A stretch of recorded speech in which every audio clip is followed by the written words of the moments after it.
Assalamualaikum warahmatullahi wabarakatuh. Melanjutkan kembali pembahasan soal KSM tahun 2023 jenjang SDMI tingkat kabupaten kota Mapel IPA terintegrasi.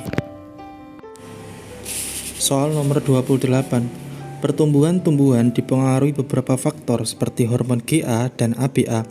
Hasil penelitian tentang pengaruh hormon asam giberelin atau GA dan asam absisat atau ABA terhadap perkecambahan biji tumbuhan biji disajikan pada tabel berikut. Berdasarkan data disajikan pada tabel di atas, maka pernyataan yang benar adalah A. Hormon ABA dan hormon GA dapat menghambat perkecambahan. B. Hormon GA maupun hormon ABA merangsang perkecambah. C. Hormon GA menghambat perkecambahan dan hormon ABA merangsang perkecambahan. D. Pemberian hormon ABA saja dapat menghambat perkecambahan. Nah, perlu diketahui untuk hormon asam giberelin itu merupakan hormon untuk mempercepat pertumbuhan perkecambahan. Sedangkan hormon asam absisat itu merupakan hormon untuk menghambat perkecambahan. Berdasarkan tabel di atas sudah nampak ketika hanya diberikan hormon asam absisat saja, maka pertumbuhan perkecambahan hanya mengalami persentase 5%. Jadi jawaban yang tepat untuk soal ini adalah D. Pemberian hormon ABA saja dapat menghambat perkecambahan. Soal nomor 29. Pak Dian mempunyai kucing yang berambut lebat dan mata biru, dimisalkan dengan L besar, B besar, B besar, akan dikawin silangkan dengan kucing Pak Rama yang berambut pendek dan mata coklat, yang dimisalkan L kecil, B kecil, B kecil. Perkiraan hasil persilangan kucing tersebut adalah A. 50% lebat biru banding 50% pendek coklat. B. 50% lebat biru dibanding 50% pendek biru. C.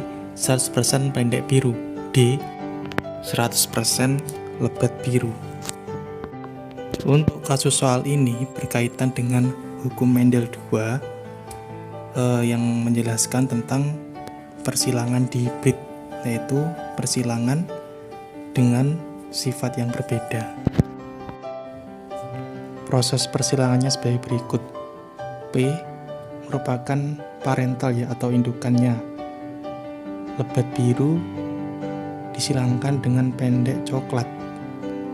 Lebat biru genotipnya L besar, B besar, B besar disilangkan dengan genotip dari pendek coklat L kecil, B kecil, B kecil. Kemudian gametnya menjadi L besar, B besar disilangkan dengan L kecil, B kecil. Nah, untuk penentuan gamet bisa dilihat pada materi hukum Mendel 2. Nah, setelah gametnya sudah diketahui, kemudian menghasilkan F1 atau keturunan pertama, yaitu L besar, L kecil, B besar, B kecil. Dengan demikian, genotipnya adalah L besar, L kecil, B besar, B kecil. Fenotipnya atau keturunannya adalah lebat biru. Karena hanya menghasilkan satu keturunan, maka lebat biru 100%. Jadi jawaban yang benar untuk soal ini adalah D. Lebat biru 100%. Soal nomor 30. Allah memberikan petunjuk kepada manusia dengan melalui berbagai cara. Firman Allah dalam Al-Quran surah Al-Ma'idah ayat 31 yang memberikan petunjuk kepada manusia bagaimana cara menguburkan mayat melalui perantara perilaku dari salah satu jenis hewan. Hewan yang dimaksud dalam surah tersebut adalah A. Gajah, B. Burung, C. Onta, D. Semut. Penjelasan dari surah Al-Ma'idah ayat 31 tersebut digambarkan pada peristiwa putra Nabi Adam, Qabil dan Habil, sehingga hewan yang dimaksud adalah burung gagak. Jadi jawaban yang tepat adalah B. Burung. Soal nomor 31. Perhatikan proses pernapasan berikut. Berdasarkan gambar di atas, maka tentukan pernyataan yang benar di antara pernyataan berikut di bawah ini. Nomor 1, X terjadi karena kontraksi otot antar tulang rusuk dan otot diafragma sehingga dada terangkat, volume rongga dada bertambah. 2. Y terjadi karena kontraksi otot antar tulang rusuk dan otot diafragma sehingga dada terangkat dan volume rongga dada bertambah. 3. X terjadi karena tekanan di rongga dada membesar sehingga udara masuk.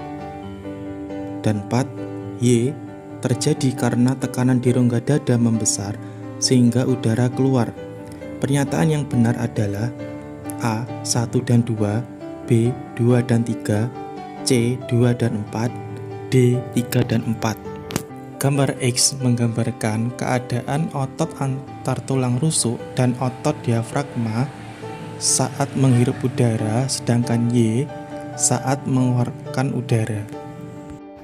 Pernyataan pertama jelas benar ya, karena saat terjadi kontraksi antar tulang rusuk dan otot diafragma, dada terangkat dan volume rongga dada akan bertambah, sehingga apa yang terjadi? Udara dapat mengalir dari luar ke dalam paru-paru. Untuk pernyataan 2, justru tidak ada kontraksi. Yang terjadi adalah relaksasi atau pengenduran. Akibatnya, volume rongga dada itu mengecil, sedangkan tekanan rongga dada membesar, sehingga udara dari paru-paru keluar tubuh. Untuk pernyataan 3 sudah tepat ya, rongga dada membesar sehingga udara masuk.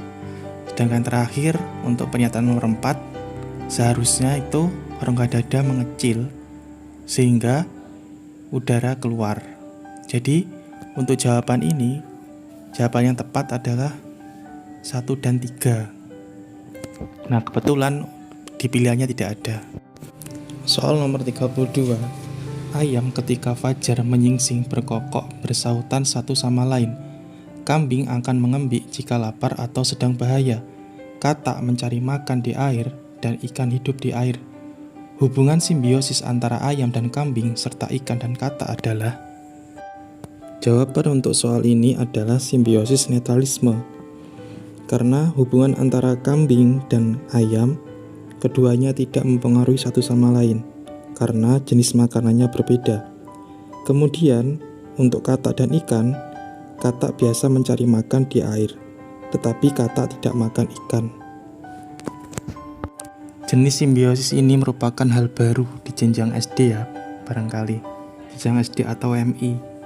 Biasanya itu di materi IPA di SD atau MI itu simbiosisnya terbagi menjadi 3, seperti simbiosis mutualisme, simbiosis komensalisme, dan simbiosis parasitisme.